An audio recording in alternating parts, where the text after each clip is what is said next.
Welcome to the biggest, most anticipated semifinals postgame show that we've had in a long time. That is the Winter 2024 semifinals I'm talking about. I wasn't there, but, I got to say, first off, I'll just give the people what they want. My Flint Tropics took an L, and Yagoville got a big W. And I know there's someone who wants to make a big splash and say a lot of things, so I'm just going to kick it over to Chris, and then I'll let Connor kind of take it away. I know the fan favorite is Connor. We all know Connor brings the ratings in for this podcast. But Chris, lay it on me. First off, Greg, how are you feeling? I'm ready to go to Cancun. Well, we're smoking on Flint Tropics packs today. That's all it is. They undefeated for no reason. Once again, they did this last time. They went undefeated. I get Matt Fink wasn't there, but they never had Matt Fink in the past. Bizzuto was there. Quan was there. Who everybody was saying is a MVP snub, I would say. They were calling Quan. But yeah, Greg, Connor too. All season, you guys are like, oh, Flint's going to win the whole thing. I don't know who's going to compete with them. And here we are again. We got Mike versus Reggie in the finals, and I feel like we've had this storyline a few times. Yes, we have. Welcome to the show, Chris. As always, a pleasure to hear you. A pleasure. And Greg, where's your Flint shirt? I'm kind of disappointed. Yeah, I gotta break it out. It's somewhere back here. Just know that I love my Flint boys. Got their back. So would that make you an idiot because you picked Flint to win the whole thing? That would me an idiot. That would indeed make me an idiot. Yes. All love, Greg. I love you. Yeah, no, all love. All right, Connor. Connor, how was it? You were there game night. How you feeling? How was everything? You excited to get into these games? Yeah, man, it was a great night of games. Held it down for my boy Greg. Had a great time, hopefully, in Vermont. Sounded like he was ripping up the powder up there. But yeah, man, it was a good night of basketball. I mean, it was some crazy games. Did not expect the Flint Tropics to be getting slammed by Chris in the opening minute of today's post-game show. But hey, that's just the way the cookie crumbled. But yeah, let's talk about these games. Yeah, let's get right into it. So first up, obviously, spoiler, the Flint Tropics did take an L to Run TMC. Just want to give a shout out to Run TMC. They proved me wrong. I didn't pick them to beat my Flint Tropics, and they really did a number out there. It really seemed like it was just an absolute battle. So I just want to tip my hat to Reggie, Eric, and the guys on Run TMC. They're all great guys, and they played a hell of a basketball game. So Connor, I'm gonna go to you first, and then Chris can just keep laying into them. But what did you see in this one? How did Run TMC take it? Man, it was a well-rounded effort from this team, man. And obviously the storyline, I showed up, and I have this little ritual that I do with the guys on the Flint Tropics. I always go up to them before the game, and we always say, what's the spread? Greg, that goes back to our days with the post-game show when we used to make lines for these games. And I don't think any team was more tapped into the lines that we were setting than the Flint Tropics, so it kind of became a thing. So I talked to the guys on Flint before the game. I go, what's the line today? And they're like, dude, no Fink. He's out with the flu. But they were still confident in themselves. I think they set themselves at like an 8.5 point favorite, which honestly I kind of agreed with. I thought that was a pretty solid line. I figured even without Matt, I thought that the Flint Tropics just had a deeper roster. But man, Run TMC, they had the chip on their shoulder. They've been saying it in their post-game interviews all season long. Everyone's been doubting them, and rightfully so. I mean, I guess I just don't put enough respect on these guys, man. The way they play as a team, Will, Reggie, Eric, even Chad's been showing up big. Cody's there every game, giving them good minutes off the bench. There's a lot of chemistry that these guys have, and I think that chip on their shoulder, that little extra motivation was the difference in this game. The Flint Tropics just looked a little bit out of sorts. If you looked at their numbers, I mean, nobody had a bad game. Quan was 11 for 16 from the field. Mike was 7 for 12. Pat was 9 for 14. And TJ was 3 for 4, which I would like to see a little bit more volume from TJ, especially if he's shooting pretty efficiently like he was, but just not enough volume on his end. So everybody shot the ball pretty damn well, but at the end of the day, they just got Reggie, man, and that's what happens when you face Reggie Stewart. Sometimes he just goes off. I shouldn't say sometimes. I should say damn near every time the kid goes off, every time he steps out on the Legacy League's court. 34 points from Reg, 9 rebounds, 8 assists. And I mean, Reggie's been rebounding like a monster. He tied Chad McCoy for the most rebounds on the team. I think we also didn't even mention. I think last week in the playoffs, Reggie had 21 rebounds, which was a Legacy League's record for the postseason, and he broke his previous record, which I think was 19 rebounds. We already know this. Chris calls him Reggie Westbrook. He does it all out there. He stuffs the stat sheet, and another one of those performances on Thursday night. Eric Singleton, 17 points. Just that's anytime you get that from Eric, your number 2 guy who plays great defense. He goes out there, 17 points on really efficient shooting. Chad got a lot of his points, 14 points on putback dunks, which were insane. You missed the shot, you're thinking, all right, we got to get back on defense. Then here comes Chad just flying in, giving you an extra 3 points. He was doing great at that. People were having a tough time boxing him out. And Will Hudson, hit 3 3-pointers in key moments of the game. And more than anything, Will was 4 for 5 from the free throw line, and those 4 free throws came very late in the game when Flint was trying to do the free throw thing.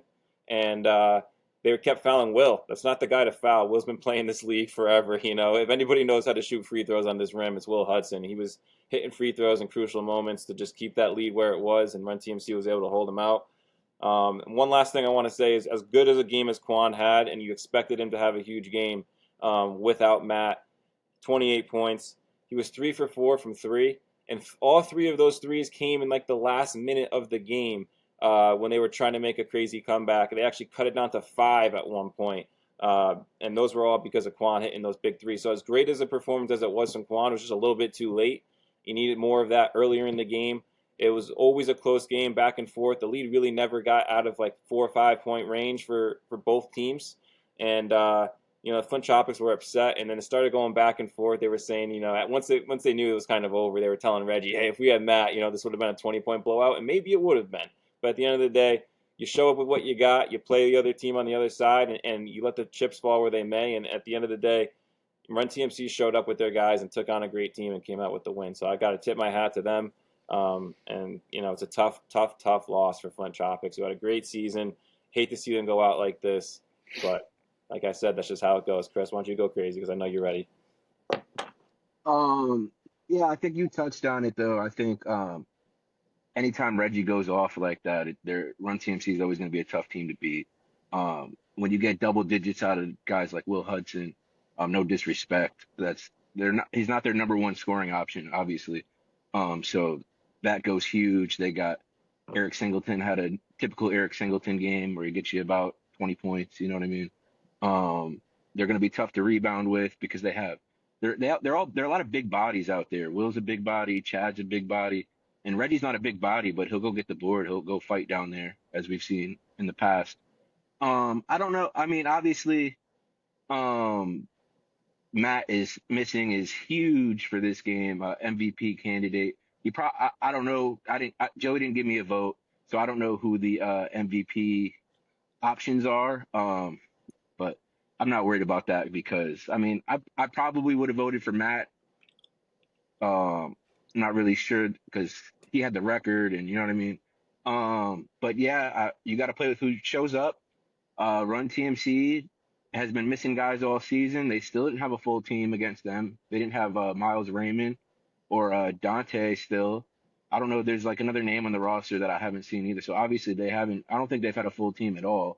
But yeah, I'm just gonna say, I mean, going off of my take the other week, I would say this is like Disney-esque, Mickey Mouse, bubble win for Run TMC.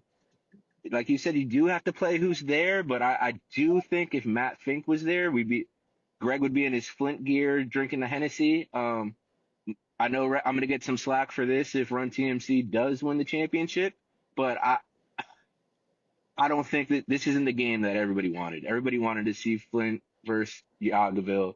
We've seen Run TMC versus a Mike and Pratt team, and it usually doesn't go well.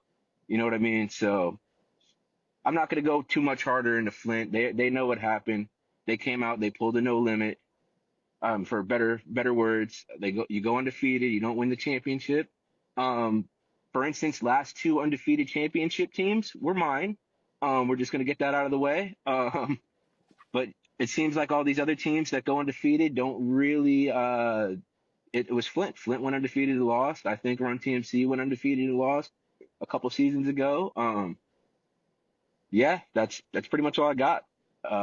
Reggie Westbrook again. damn near triple double. There's not much you could do when he does that. Yeah, no. Shout out Reggie Westbrook, man. That's such a good nickname because that's Reggie. I want to again give just credit, like we all said, Run TMC, man. Y'all took my Flint Tropics out, and just got to show you guys love. You proved me wrong. You proved this post game show wrong, and you guys were the better team, and you proved it. And good luck in the finals against Yagaville, that is the next game, and we got someone who played with a lot of these Yagaville boys, and Yagaville took out NLMB 63-59. Speaking of people missing. I believe Andrew Murray was not there for NLMB. So, we're just going to get right into it. Connor, you were there, right on scene. Right on the scene of the crime. You were like a reporter. Hit me with it. What happened here?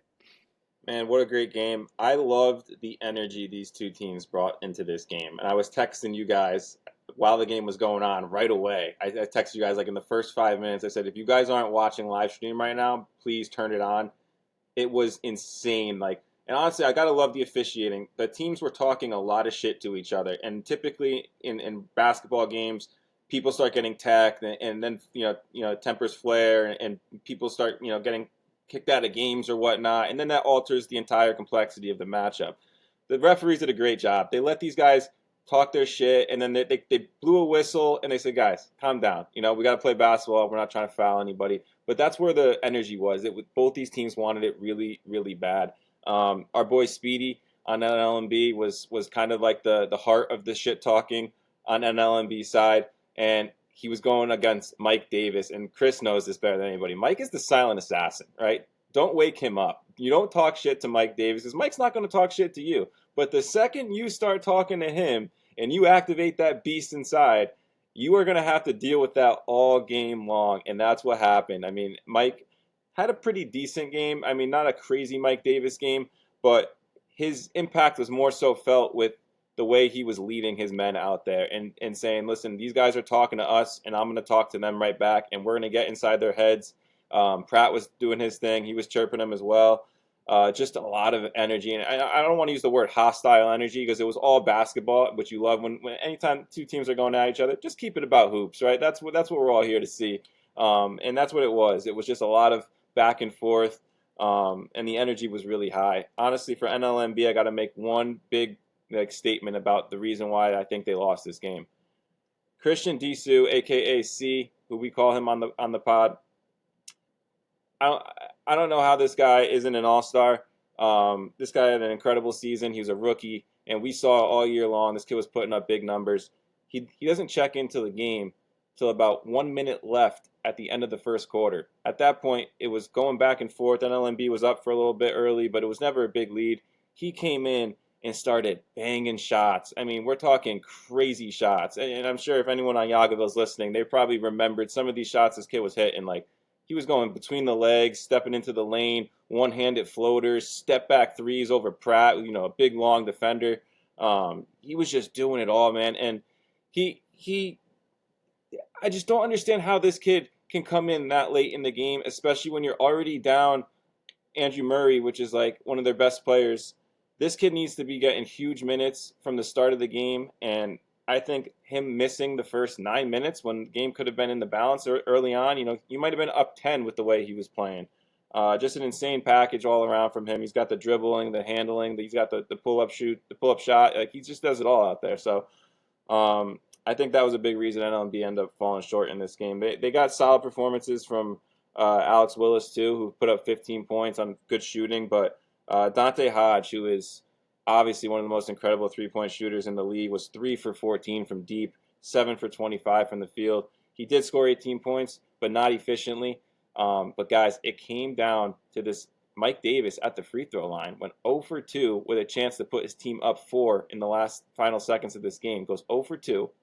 NLMB gets the ball. They go down court, kind of a scrambled possession. They find Dante Hodge wide open in the corner with 3 seconds left. This is the guy. If any guy you're picking in the league at this season, not just in total history, obviously there's guys like Mike Davis, Reggie Stewart, great three-point shooters, but just this season, coming off the last season, the three-point champion, I don't know who you would want shooting that shot in the corner, right? That's where you want the guy wide open. Ball left his hand, guys. I swear to God, the entire place was a silent. You can hear a pin drop while that ball left his hand, and it felt like the ball was in the air for an hour, and it just rimmed out, and that was it. That was the game. NLMB hits that shot, they win. They're in the championship. We're talking about a whole different matchup right now, but it was a crazy game. Came down to the very last shot, and it's unfortunate. NLMB had a great season, and we're talking about two teams that lost. Flint Tropics, NLMB both showed up with arguably their best player not there, and made it competitive, made it fun. But got to give Yagaville a ton of credit, man. They pulled it out. TJ was absolutely massive. TJ was hitting threes. If TJ's hitting threes, Chris said it earlier before we went live. If TJ's hitting your 3-point shot, it's over, because he's already one of the most intimidating guys when it comes to going to the basket. If you got to guard him out there on the perimeter too, hitting threes, you're pretty much chalked. So that was the key in this game, and it was a great matchup. But shout out to Yagaville. Back to the chip they go. Yagaville back. Stop me if you heard it before. Mike Davis and Devon Prater in a championship against Reggie Stewart. Chris, hit me. How does it feel to see some of the former guys you played with, friends, brothers, be back in a championship? Well, first off, I'm just honored that an analyst that has the status of Connor Sauer gave me a little bit of a shout out there with one of my takes. That gave me a warm feeling in the heart. I mean it's cool for them. Obviously, I root against them joking around sometimes. I mean, but obviously I want them to, at the end of the day, I want my friends to come out on top. I mean, I want to see Mike and them win the whole thing. Clip it. Chris Yeah. said something really nice. Yeah, as Connor said, you can't trash talk these guys that early in the game, because you're gonna get TJ. TJ is one of the most hostile trash talkers and he gets pissed off and then he starts dunking. You know what I mean? And guys like that, you get Mike going, Pratt. Once you get Pratt talking, he doesn't shut up. I mean, I've been playing with these guys for probably almost 10 years before I moved, and once you get Pratt talking, he doesn't. It's awful to play against. I feel bad for some of these guys when he just starts going, because he's only got one motor. It's either on or it's nothing. You know what I mean? But once he goes, he's talking shit to the other team. He's talking shit to Mike. You know what I mean? When Mike and Pratt is some of the funniest on-court banter of two teammates in the whole league. I know we've all seen it firsthand for years. Them telling each other they suck. Oh, he's getting locked up or blah blah. You know what I mean? Like there's always something between the two. Or oh, he stinks when they miss a shot. They're always the first one to like talk to each other. But yeah, they got him. The problem with this game is that NLMB had him down, I think, almost 10 points early on, and then they just started talking trash to the wrong people. You don't do that when you play Yagaville, because if you get them sleeping, that's when you could beat them, as you saw with Flint. Came out the gate. They didn't start talking trash to get them back into the game. You know what I mean? And it's just, you don't want to, if you get them down, you just keep your mouth shut and keep balling. Talk shit when the game's out of hand. If you get up 20 in the fourth, then start running your mouth towards them. Don't get them going early on, because then it's over for you. You're not going to beat these guys when they're talking, because they feed off, this whole team feeds off of that. And you got Eric, TJ, Pratt, you got some of the like biggest trash talkers in the whole league all on the same team. I'd say honestly those three are probably the top three trash talkers in the whole league on the same roster. I mean, shout outs to this roster. I think it's pretty good. I don't know who's had a similar roster to this in the past, but I think it's a pretty good roster. But yeah, shout outs to I'd say shout out to like Jay Velez and these guys and Brill for kind of taking a back seat in this and letting these guys go to battle. Because it's not easy to do when you could go in and hit shots and maybe you think you could, you know what I mean? You think you could affect the game, especially like some of these guys. Like I know Jay was an all-star a couple seasons ago, so I feel like it's harder to take a back seat for some of these guys, and they proved when it counted most that he was like, you know what? I know some of these guys are better. I'm gonna sit down. You know what I mean? And in a close game, I'm not gonna sub in. Kind of like, I mean, obviously I used to do that because I knew certain spots I didn't belong in. Like, you know what I mean? Why am I gonna take like Pratt out for me to go in a 4-point game down the stretch? There's no reason for it. especially in a playoff game. But yeah, shout out to these NLMB guys. They really turned it around. I forget what their team name was last season, but I know a lot of these guys played last season, and it seems like they really turned it around. They lost 3 games the whole year, and 2 of them were to Yagaville and 1 was to Flint. So you really can't complain about that season. If you're gonna lose to anybody, it might as well. If it's Flint or Yagaville, you really can't get mad at yourself. So shout out to those guys. Shout out to Flint. I think overall it was a great season. It's fun when the undefeated team goes down. I would say no matter who it is, you don't and run TMC. We get 2 of the 3 2,000-point scorers across all the 3 leagues in kind of a legacy game because if Reggie wins, this will be back to back, and he'll have 4 championships now to Mike's 5. So he'll be closing in and maybe this GOAT conversation a little bit if Reggie's able to win this championship. So I hate to say it, but it's possible because I think Reggie right now is the all-time leading scorer in Legacy League's history. So if he gets this 4th ring and goes back to back, and they'll probably come back next season, I could see them winning again. You know what I mean? Reggie might put himself up there in the GOAT conversation. I like that. No, I like that take, and that's a good segue to get into the finals preview, which is Run TMC in Yagaville. I mean, boys, how are we feeling about this one? I mean, I'll start with you, Connor. I'm going to let you pick a spread. You can take a second to think about it. What do you think? But assuming everyone's showing up, Miles Raymond is going to be there. I heard him talking the other week how he will be in the finals. He was saying, you guys got to win so I can play in the finals. So, guys, I'm going to start with you, Connor, and then we'll go to Chris. We're making picks. Who you got, TMC Yagaville?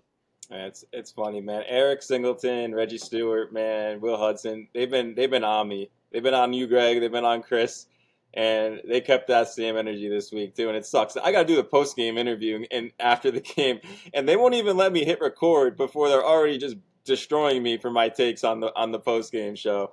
But they told me to keep that same energy. And then when I was walking out, Reggie goes, "Yo, Connor." I turn around and Reggie was in his car as I'm walking out in the parking lot. He goes, you better not pick against me next week. And I said, Reg, I'm going to pick you. And he goes, all right, cool. And I go, wait, are you sure you want me to pick you? He goes, nah, actually, wait, no, don't pick me. Because obviously he's starting to realize they're playing better when I pick against them. So I'm going to keep picking against them. They gave me permission to pick against them. I'm going to go Yagaville, set the line, 6.5-point favorites for Yagaville. I think, just a slight edge on a 2-point possession game. I just think there's a little bit too much depth. And I said the same thing against the Flint Tropics. I said the Flint Tropics is a deeper team than Run TMC. And that didn't work out too well for me. But here I am going back to the well. I think the same argument exists for Yaga. They just got so much depth, so much talent. But honestly, there's only one basketball, guys. There's only one basketball. Mike Davis, Jelly, Pratt, TJ. The list goes on with this team. Only one guy can score at a time. And the issue with Yagaville, like in this game that they just won, they had 5 assists as a team. So it's as great as they are, they're just going ISO the entire time for pretty much most of the game long. And they have the talent to do that. They have great isolation players. So on nights where their shots are falling, that's a good strategy. It's going to work. On nights where they're not falling, I mean, you want team basketball. That's going to get you those easy looks, right? It's going to get you those layups, those backdoor cuts, those kick out threes, so a wide open shooter. You need more of that if you're Yagaville to take down a team like Run TMC, because we said, Chris was talking before the pod as well, and we were talking about what's the route to victory for Run TMC. And the route is always the same. It's Reggie Stewart going crazy. Now, obviously, the ancillary options, Will, Eric, Chad, they're going to have to do their thing. They're going to get theirs naturally through the game flow. But Reggie has to be the pivotal force, and he's got to go another one of these crazy Reggie Westbrook games, right? You're going to need at least 30-plus from Reggie. He's going to continue to get those assists. You got to get around 10 assists, and he's got to get the rebounds. How about Chad down low in the paint? That's the route for Run TMC, and it's very possible that they could win this game. As you can see, 6.5-point spread. They might be slighted by that.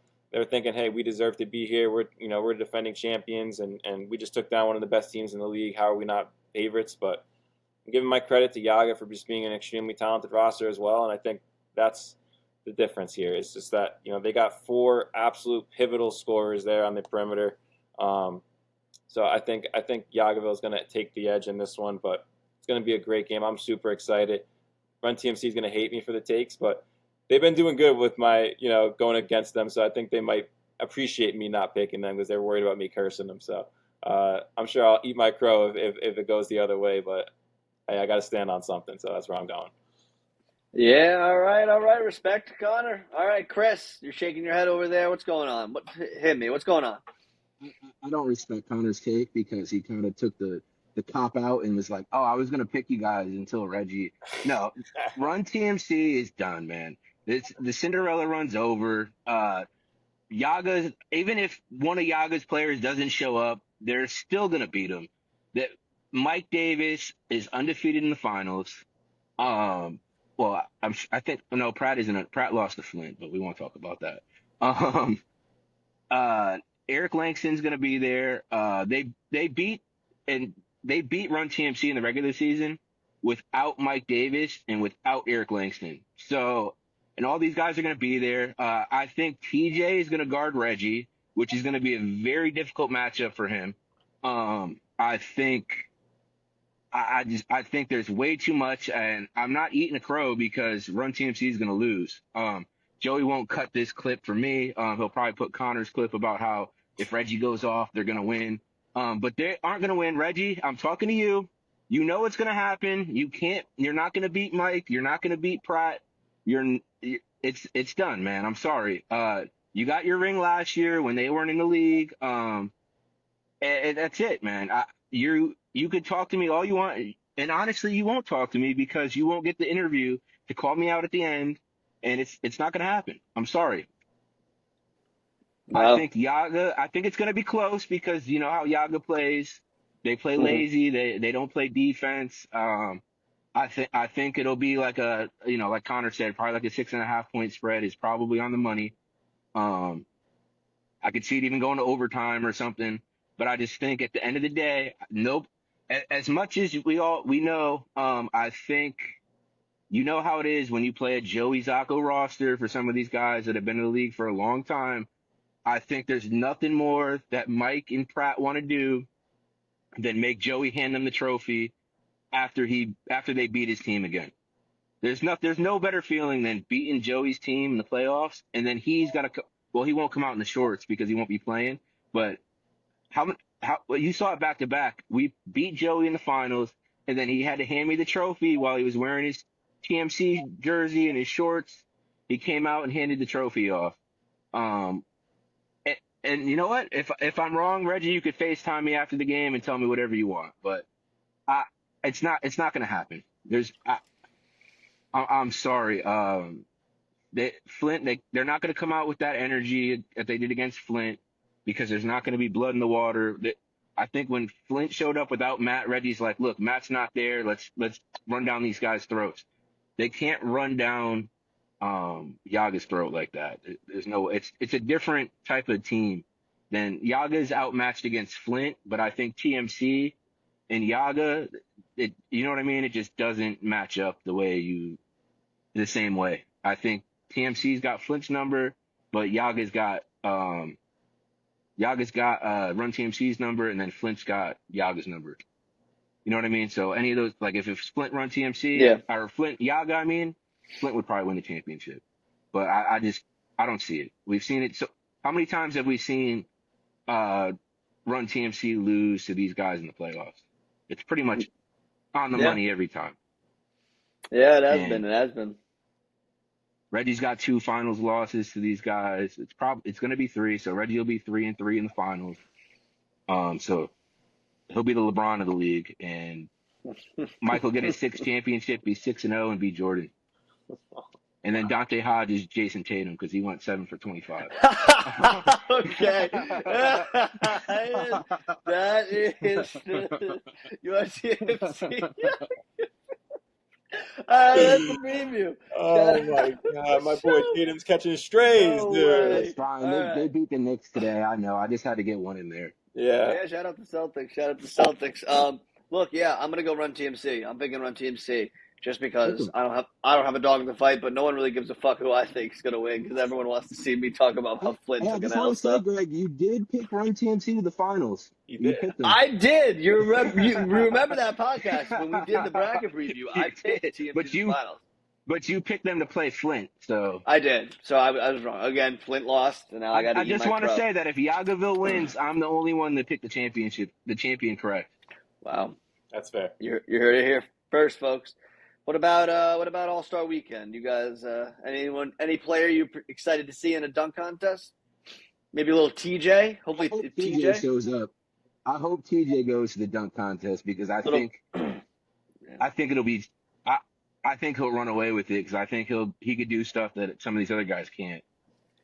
I want to say something real quick about the dunk contest, and it's not a legacy leagues like take on the dunk contest. It's just the dunk contest in general. Like we all watch the NBA. Well, maybe no one's been watching NBA dunk contest over the last few years. Everybody knows All Star Weekend in the NBA has been kind of a shit show recently. But the worst part about any dunk contest is like when it takes like 5, 6, 7 attempts to get the dunk, and then they get the dunk, and we're like, oh wow, that was like a really amazing dunk, but it also took you 7 tries. And who am I to talk shit about that? I can just do barely a 2-hand flush on legacy leagues, and that's it. But it's insane. I saw this dunk from Jaquan Bromell at the end of the last playoff game against Run TMC. The game literally the game was over. Ball was rolling out to half court. There was like 3 seconds left. Bromell picks it up. The clock goes, but it buzzes out. The game was over, but he was already going to the basket. He does like a friggin' through the legs, over the back of his head, friggin' slams it in one-handed, and I'm like, he just did that on the first try with like no practice tries, just in the middle of the game was technically over, but in the middle of like the flow of the game. And I talked to him after the game. I said, bro, like, save that shit for the All-Star weekend. Like, what are you doing, dude? That was absurd. And you didn't even have to like take a practice try at it. Like, I'm excited to see if he shows up for the dunk contest, what he's got in his bag, because it was insane. He was obviously in the dunk contest last season, and he was putting on a show. But that one just kind of like put like, it was like the headlights were on for me. It was like, whoa, that was something that I really am now looking forward to see for the All-Star game and the contest performances and all that. So that's who I'm excited to see most for the All-Stars. Yeah, no, me too. I'm excited for that. I'm excited for 3-point contest and everything. I think Joey should add a skills challenge. That'd be good. But Chris, why don't you light that cigar and send us out of here? I got one thing I'll say. I think Bizzuto And is yep. MVP. I think Bizzuto's going to win MVP in the All-Star game because he's pretty pissed off now. Think he's about to be a man on a mission. And I just want to say one more thing. Dave Scave was giving me a little shit that we don't give him enough credit on the post-game show anymore. So I just want to give him credit as the rebounder and the guy that doesn't get the ball a lot and just does his thing, doesn't complain, goes out there, plays defense, gets his shots pretty much off of putbacks. And you can't that's the kind of stuff that you need on a team. You need a guy that'll rebound, block shots, all stuff like that. That's a big key to them getting it back to the championship. I just want to say. Amen to that. I mean, Dave Armstrong's the king, and he's one of the most impactful players we've ever seen. I mean, remember all the way back to the Chasers, he was a huge reason why they won, and then he helped us obviously win the championship last season, 2 seasons ago. He was a big reason why we got back to the finals, even when without Mike that one time. So he should have played with us a little earlier, but it happens. Everything happens for a reason. What happened in my All-Star team last season? I don't even remember who I picked, but I remember I made the pick in the draft, and I knew immediately when I made the pick. And I don't want to even say the player's name because I don't even remember who I picked, and it was an All-Star, so he's a great player. So no disrespect to whoever it was, but I knew immediately when I made the pick and I looked at the available players, and I was like, "Fuck! I needed to get Dave with that pick." And then here comes Greg, the next pick. Who's he get? Dave Armstrong. Who goes crazy on me in the All-Star game? Dave Armstrong. And I knew, I said that was the moment I blew it, and now I've been hearing ever since, I'm 0-2 in the All-Star drafts. Chris talks more shit to me about it than anybody else. And I had instant regrets. And I'm pretty sure I texted you right after you made the pick, like, you didn't pick Dave. What is wrong with you? Yeah, no, I sold the clip on that one, man. Really, really bad. I remember who you picked, but I'm not gonna say a name. Yeah, we don't gotta. It's not even a slight on the player. It's more so. No. I didn't have the Yeah. It's the right impact roster factor. construction, and Dave would have been the perfect Yep. guy down there in the middle to just to patrol the paint for me, get the rebounds. Eric Langston, guys, is hurt, by the way. He's been playing on a bummed ankle. He was there last week, playing very limited minutes, and he had a play where he had like a turnaround three, and he looked friggin' great. And I was like, okay, Eric's back. And then he took the ball to the basket, and he came up a little limpy, and he walked off. And I was talking to him. I said, how you feeling? And he's like, dude, I felt good for a second, and then when I went down there for that drive right after, he was like, it just didn't feel right, and I'm trying to compensate by trying to lean more on my healthy ankle, and I'm just not in flow with my body right now. So he's not 100%. So that just makes Dave's role that much more important, right? Because obviously Eric is like another huge body, one of the biggest guys in the league, right next to Yeah. Dave. So without Eric, that kind of leaves the size all on Dave's plate to really patrol the paint and get those blocks and the rebounds and everything that he does well. And that's kind of the history of basketball, guys. That's the dirty work guy that never gets it's kind of like the Yeah. offensive line in football, right? Where it's like those guys are the ones doing the dirty work that never get the credit. Maybe that's why Dave feels slighted, because naturally we just gravitate towards the guys that are shooting the threes and doing the dunks and all the fancy stuff. But it's really the dirty work guys like Dave who definitely do deserve love. So shout out to Dave. Yeah, no, shout out to Dave. Absolute king. He's a beast. And, good luck to him and the Yagaville boys. Good luck to Run Smoking on the TMC. flip pack, Chris is though. smoking on that Flim Pack. Connor's just a goat as always. And for me, Greg Horne, I'll be back next week. Can't wait to see the finals. Joey Zacco will be there, so everyone be on your best behavior. Interns, you better be wearing those polos. And we will see you guys next week.